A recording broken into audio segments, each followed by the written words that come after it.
Mesdames et messieurs, bonjour, bonsoir. Tout dépend de l'heure à laquelle vous nous retrouvez sur cette émission. Toujours un plaisir de vous retrouver. Aujourd'hui, nous parlons du numérique parce que nous sommes dans le mois du numérique et nous avons le plaisir de recevoir Monsieur Douglas Biandou, qui est le président de l'association 10 000 codeurs. Bonjour, monsieur. Bonjour. Heureuse de vous recevoir aujourd'hui. Merci pour l'invitation. Dites-nous déjà, c'est quoi 10 000 codeurs? 10 000 codeurs était un projet, il y a 10 ans. Le projet de changer la vie de 10 000 personnes en 10 ans grâce au métier du numérique. Et en particulier au métier du code, du développement d'applications. Aujourd'hui, 10 ans après, quasiment, 10 000 codeurs, c'est une association qui a une mission de service public.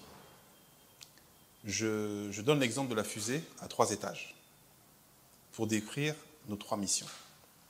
La première mission, c'est l'autonomisation du citoyen. Toute personne capable de lire et écrire doit pouvoir trouver sa place dans le monde du numérique pour son insertion.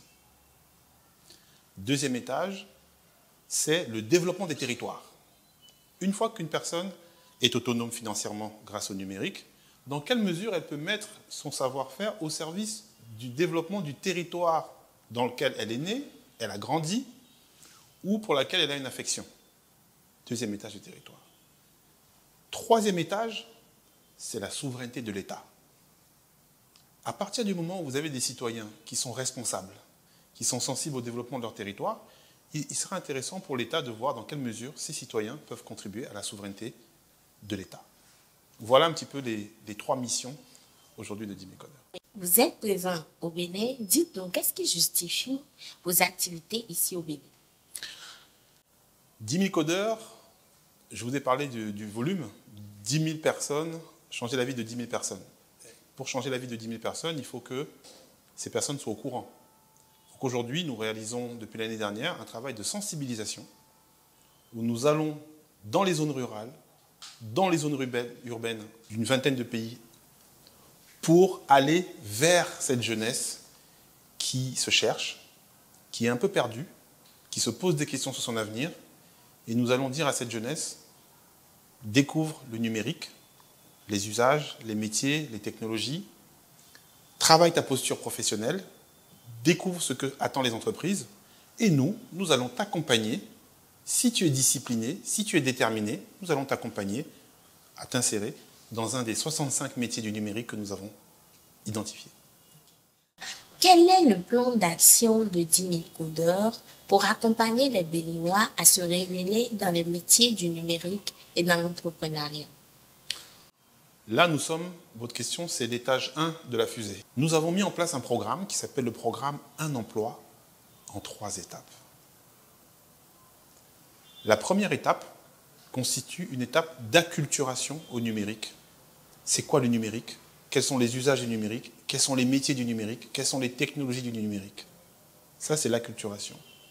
Il faut également travailler le développement personnel, la posture professionnelle. Il faut donner envie aux futurs recruteurs de recruter. Acculturation au numérique, au développement personnel, ça, ce sont les 2 piliers qui constituent la première étape de notre programme Un emploi en 3 étapes. Une fois qu'une personne a une bonne posture professionnelle et qu'elle a une culture générale dans le monde du numérique, dans ce cas-là, elle est prête à choisir un métier, donc il y a un travail d'orientation. Et là, il y a un deuxième étage qui est maintenant la formation dans le métier que la personne a choisi, parmi les 65 métiers. Et une fois que la personne est formée, il y a une troisième étape, c'est l'insertion professionnelle dans ce métier. Donc aujourd'hui, nous avons à peu près 200 Béninoises et Béninois dont nous avons identifié le potentiel. Ces Béninoises et Béninois sont titulaires de ce qu'on appelle un passeport numérique 10 000 codeurs. Donc c'est une attestation que nous délivrons qui démontre qu'une personne a un potentiel. Après avoir réussi une épreuve écrite, 50 questions de culture générale, et une épreuve sur le numérique? Sur le numérique, tout à fait. Culture générale sur le numérique. On va poser des questions comme, c'est quoi la blockchain? C'est quoi l'intelligence artificielle? C'est quoi l'agilité? C'est quoi la différence entre le métier de data analyst et le métier de data scientist? Qu'est-ce que c'est que l'agritech? Ce sont des questions de culture générale, donc les personnes doivent fouiller sur Internet pour trouver des réponses. Première épreuve. Deuxième épreuve, c'est un entretien en tête-à-tête, en ligne, avec, au bout, des professionnels comme moi, qui va donner du sens à leur carrière et qui font une simulation d'entretien d'embauche. Si la simulation se passe bien, après avoir vu 12 vidéos de développement personnel qu'on a envoyées, alors la personne apparaît sur une carte que nous appelons la carte des talents. Et à partir de là, elle a donc le Sésame passeport numérique qui lui permet, dans notre écosystème, de rechercher des financements, cette fois-ci pour la formation que la personne aura trouvée. Donc vous voyez, sur notre carte des talents, qui est d'ailleurs, je pense, une innovation, vous allez trouver plein de marqueurs Google Maps avec des Béninoises et des Béninois dans différents territoires, du nord au sud, de l'est à l'ouest, de Banicoara à Porto Novo, en passant par Natitengu ou Kandy. Donc voilà un petit peu. C'est un petit peu ça notre approche. 3 étapes, mais ce qui est important, c'est que toutes les personnes qui veulent qu'on les accompagne doivent nous démontrer qu'elles ont du potentiel. Vous avez dit quelque chose qui a retenu mon attention. Vous avez parlé de 65 métiers. Oui. Est-ce que vous pouvez nous citer quelques-uns? Nous avons développé une méthodologie qui permet de structurer les métiers du numérique en 3 catégories qui correspondent à 3 étapes d'un projet.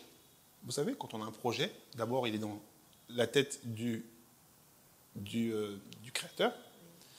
Après ce projet, donc il va falloir que ce projet arrive sur papier pour qu'il puisse être compréhensible par d'autres. Donc il y a plusieurs métiers qui permettent de passer de l'idée à une organisation, une équipe. Donc ça, c'est ce qu'on appelle la phase idéation. Il y a une deuxième phase dans un projet, c'est la phase technique. Il faut faire, il faut produire. Et puis il y a une troisième phase, c'est il faut vendre. Il faut faire savoir, il faut communiquer. Donc par exemple, dans la phase d'idéation, vous avez des métiers comme le métier de business analyst. C'est quelqu'un qui va questionner le porteur de projet et à partir de là, il va rédiger un document qui explique quel est le besoin, quel est le service, qui sont les utilisateurs, comment les utilisateurs utilisent le service. Business analyst. Vous avez aussi des métiers qui sont des métiers de l'agilité, comme le product owner, comme le scrum master. Il y a des métiers comme le chef de projet, par exemple. Ça, c'est première catégorie, phase idéation. Deuxième catégorie, c'est la phase technique. Donc là, on a identifié 40 métiers. Ça, c'est des métiers comme développeur, data scientist, data analyst, architecte, etc., etc. D'accord? Il y a des métiers du cloud, des métiers techniques. Il faut faire, il faut produire. Et puis, vous avez une troisième catégorie de métiers qui intéresse des profils, donc des métiers comme il faut faire connaître le produit, il faut créer une communauté, il faut animer la communauté. C'est comme community manager, social media manager, content editor, etc., etc. Okay. Alors, durant votre passage ici au Bénin, vous avez rencontré à peu près combien de jeunes et quel bilan faites-vous après ces rencontres? Nous sommes venus au Bénin pour 2 activités principales. Une première activité que nous appelons chez Dimicodeur les conférences Dimicodeur. Ça dure 2 jours. Ici, ça s'est passé à Epitech. Et pendant ces 2 jours, nous expliquons notre modèle. Comment nous accompagnons les jeunes et les personnes en situation, les adultes en reconversion vers les métiers du numérique. Quelle est notre méthodologie? Quelles sont nos certifications? Comment aussi, avec le passeport Kids, on accompagne les plus jeunes? On explique la posture, comment avoir une bonne posture professionnelle. On explique qu'est-ce que c'est que le leadership, comment les personnes qu'on accompagne, on développe leur leadership. Ça dure 2 jours, ce sont les conférences d'Imicodeur. 7 conférences sur 2 jours. Ça va de l'explication de modèle jusqu'à l'inclusion, comment le numérique et inclusion, en passant par l'entrepreneuriat. Il y a un deuxième événement qu'on appelle le forum d'Imicodeur, qui a lieu dans une vingtaine de pays, en simultané. Et ici au Bénin, c'est dans une vingtaine de territoires. Donc ça, c'est très intéressant, puisque là, nous avons pu démontrer que nous sommes capables d'aller dans les zones rurales, dans les territoires, en collaboration avec les élus des territoires, pour donner une information aux jeunes, à travers 4 ateliers. C'est quoi les métiers du numérique? Un peu ce que je viens de vous dire, mais cette fois-ci pendant 1h30. La posture professionnelle, comment avoir une bonne posture qui va intéresser et donner envie aux entreprises de vous recruter. Troisièmement, qu'est-ce que c'est que le développement durable? C'est bien d'avoir des sous, mais il faut contribuer à un monde meilleur. Le développement durable, les 17 ODD, on explique, et puis vous savez très bien de quoi je parle. Donc ça, c'est le cœur de l'activité, mais les jeunes ne connaissent pas les ODD, malheureusement. Et dernier atelier, l'atelier entrepreneuriat. Il y a une dynamique ici au Bénin autour de l'entrepreneuriat, une dynamique portée par l'Agence pour le développement des petites et moyennes entreprises.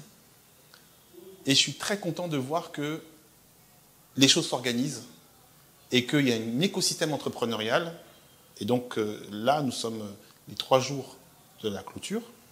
Et là, c'est très intéressant pour moi de voir aussi des personnes qui voyaient notre action de loin et qui saluent, qui félicitent. Bravo Douglas, bravo 10 000 codeurs, qu'est-ce qu'on peut faire ensemble? C'est très très intéressant. Et puis dernier point, ici à Cotonou, il y a 2 personnes importantes pour notre organisation. Je parle de Justin Godet, qui est le chef de projet international de tous ces événements qui ont eu lieu simultanément le 16 novembre, et puis Roosevelt Kidjo, qui était le chef de projet pays. Et eux aussi, j'étais content de les voir, de les côtoyer. Et puis enfin, la bonne nouvelle des bonnes nouvelles, c'est que nous avons eu une audience avec le maire de Cotonou, monsieur Luc Atrokpo, qui est également président de l'Association nationale des communes du Bénin, et qui nous a félicités pour le travail que nous réalisons, et a manifesté son souhait de nous accompagner pour qu'on puisse réaliser ce travail dans les 77 communes du Bénin. Et donc je vous annonce en exclusivité que M. Atrokpo a accepté d'être le parrain de la prochaine édition du forum, le 28 juin 2025. C'est une bonne nouvelle pour le Bénin. C'est une bonne nouvelle pour le Bénin, c'est une bonne nouvelle pour les 3 étages de la fusée 10 000 codeurs. C'est une bonne nouvelle parce que ça va encourager les jeunes à rejoindre le mouvement au niveau individuel. Ça va permettre au territoire d'avoir des jeunes qui s'intéressent à leur territoire et qui vont mettre le numérique au service du territoire. Et ça va renforcer, bien sûr, ce sentiment de responsabilité qui est important au niveau de l'État. J'ai une préoccupation, c'est celle de savoir comment pensez-vous garantir un emploi à tous ces 10 000 profils en lien avec l'agenda 2030? Vous savez, aujourd'hui, pour avoir un emploi, il faut d'abord avoir une posture. Beaucoup pensent qu'avoir un emploi, c'est d'abord avoir une expertise. Nous pensons que ce n'est pas ça. Avoir un emploi, c'est avoir une posture. Je vous ai parlé du programme Un emploi en 3 étapes. Là où nous insistons, c'est l'étape numéro 1 d'acculturation.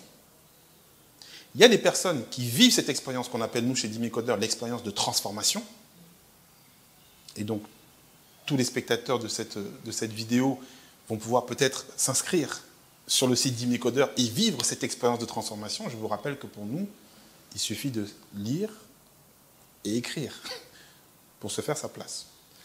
Mais aujourd'hui, nous, notre force, je pense, c'est que nous apportons cette acculturation, cette découverte du monde de l'entreprise, et nous mettons les personnes dans une situation, à travers en particulier le projet de sensibilisation dans les territoires, où ils développent des compétences qui vont être intéressantes pour les employeurs futurs. Animer une réunion, coordonner un événement, travailler en équipe, gérer un budget, présenter son projet. Tout ça, ce sont des compétences qui vont être intéressantes. Donc nous, aujourd'hui, qu'est-ce qu'on dit? On dit, venez, on va contribuer à l'éducation. Par exemple, je vous ai parlé tout à l'heure de l'épreuve écrite et de l'épreuve orale. Pour nous, 95% des personnes qui viennent à l'épreuve orale n'ont jamais fait d'entretien. Ils n'ont jamais fait d'entretien. Donc quand ils viennent chez nous et qu'on leur donne des conseils, ils sont contents en fait. Et ils nous font part du fait que même dans leur vie personnelle, il y a eu un changement. Donc vous voyez, on change le mindset d'une personne de façon à ce qu'elle se dise, 1, j'ai de la valeur.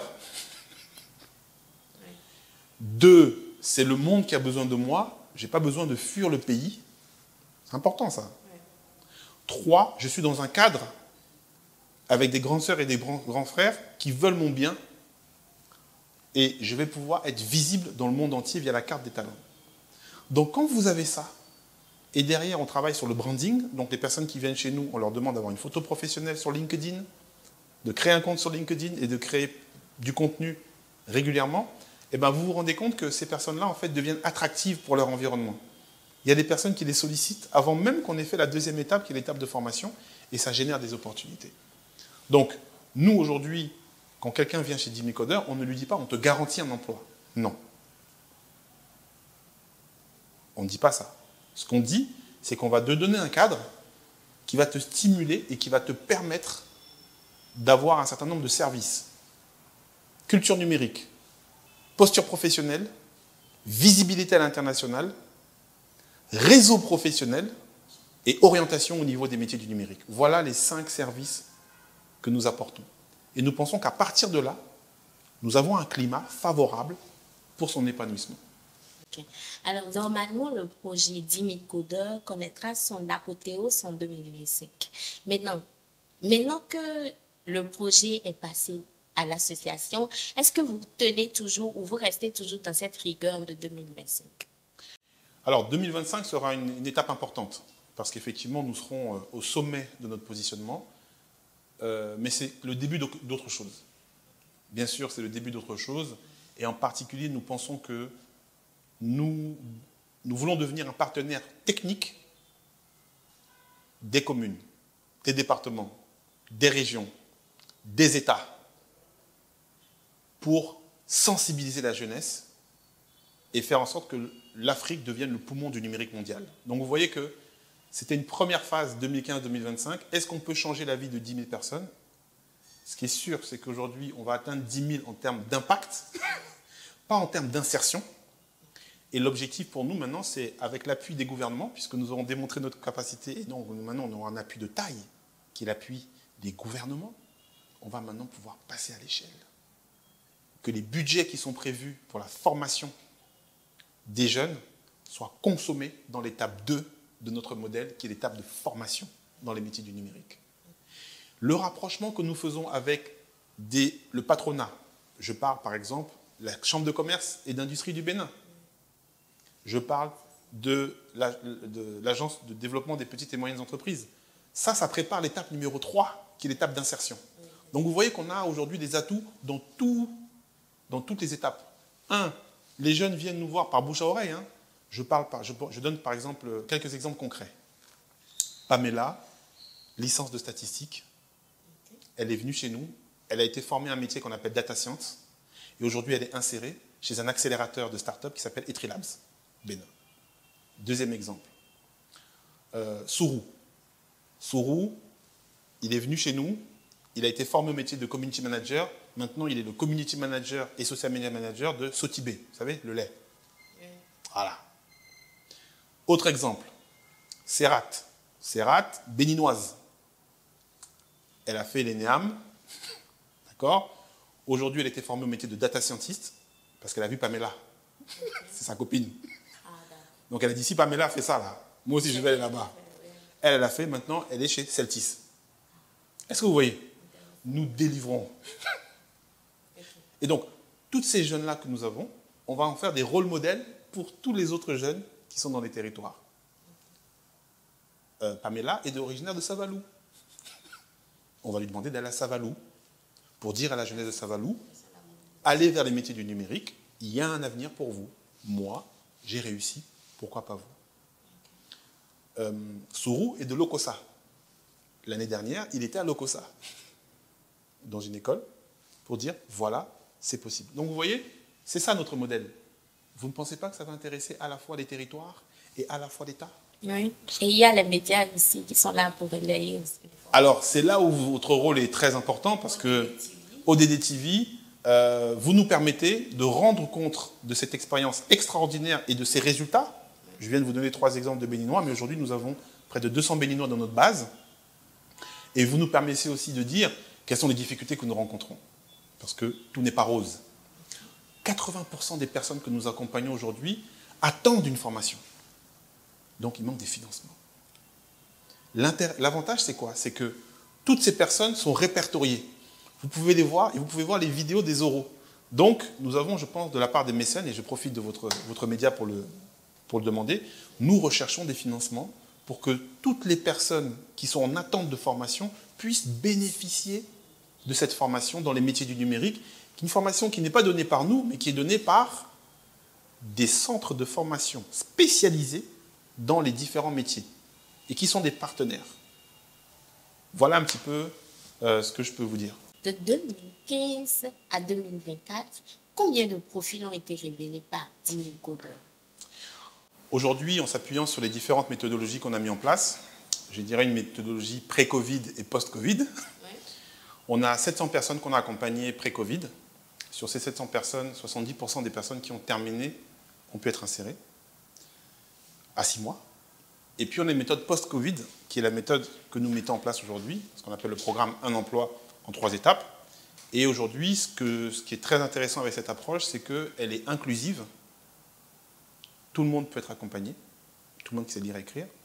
Elle est personnalisée, les personnes choisissent le métier qu'elles veulent. Et on peut passer à l'échelle. Donc du jour au lendemain, on peut gérer beaucoup de personnes. Alors qu'avant, parce qu'on est en ligne, alors qu'avant, c'était vraiment beaucoup de présentiel. On a 500 personnes aujourd'hui qui sont sur la carte des talents. Autre chose, c'est qu'on peut mesurer par rapport à avant. Vous pouvez demain aller voir, donc j'invite les spectateurs à aller voir sur le site d'Imicodeur.